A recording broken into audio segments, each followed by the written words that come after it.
What are we doing here? And where are we gonna go? It's like we just woke up one morning and then it's welcome to the show. Don't ask any questions, just go with the flow. Make as much money as you can and try your best not to get broke. Copy everything you see on the TV, from the hairstyles to the clothes, and don't think too often, just do exactly as you're told. And if you ever get confused, then just turn towards the alcohol. You'll still hear your thoughts, then just turn up the radio as you learn to live a lifestyle of drugs, sex, and rock and roll. But in all honesty, I just need to know, is there more to the cycle than growing and getting old? Living and dying just to leave behind a happy home and a whole lot of property that somebody else is going to own. I just really need to know before the casket's closed, 'cause I'm not willing to gamble with my soul, nor am I ready to take any chances. These are just simple life questions and I'm just searching for some answers. Like, what are we doing here? And what is our purpose? How did we get here, and who made us so perfect? And what happens once we go, or is this world all really worth it? Questions we don't answer because apparently we don't really have to. There's no purpose to this life and our existence is merely natural. Then in that case, please let me ask you, did you create yourself, or was it somebody else who had fashioned you? 'Cause you're a being that's impeccable, faultless and unparalleled. You're a product of supreme intelligence and I'm merely being rational. For there isn't a camera on this earth that can come close to the human eye, nor a computer that can compete alongside the human mind. And if the whole world was to come together, we wouldn't be able to create a single fly. So many signs, yet we still deny. As science tries to justify that all this could come from none, when it's a simple sum. 0 plus 0 plus 0 cannot possibly ever give you 1. So from where did all this order come?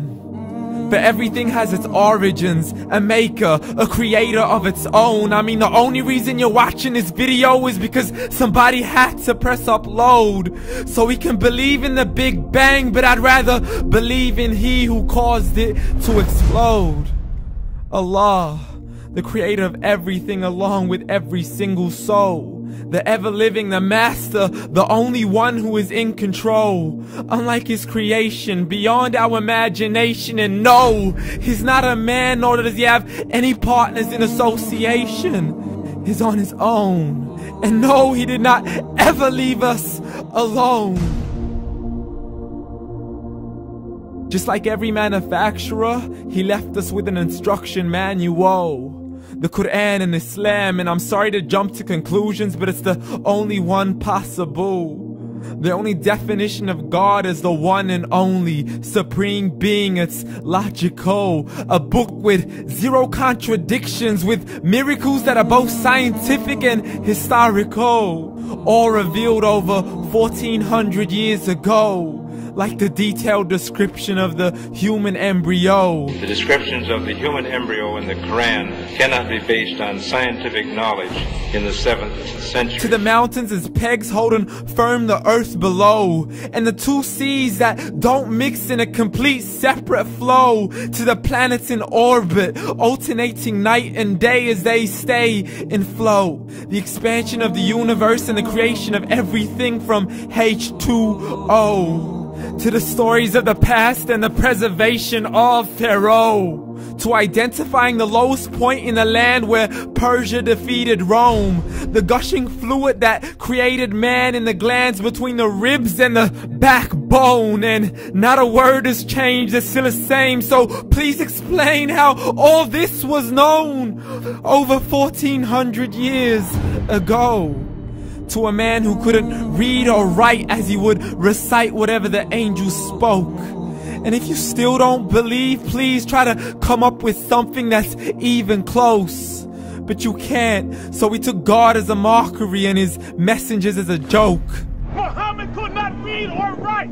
How's somebody who can't read or write gonna start a religion? Dismissed his scriptures as legends and tales of the ancient folk, as we live life according to our whims, desires, and hopes. saying this life is the only home we will ever know. We will live then die, then simply turn to bones. YOLO!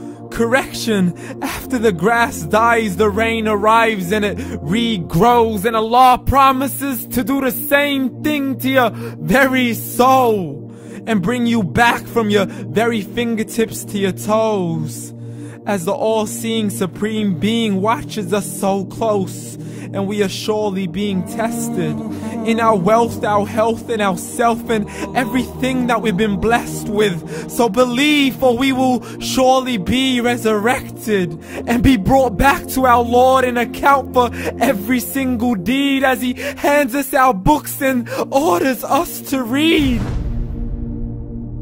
From the bad to the good and everything in between. You yourself are sufficient for your own accountability, so don't be mad at me. You are the one who thought He wouldn't come back to me. I gave you a whole life long to search after me, but you were busy in all that which was temporary. So read, and glad tidings to all those who believed. And if you disbelieve, read. And don't let that day be the first day you find out what your life really means. Read.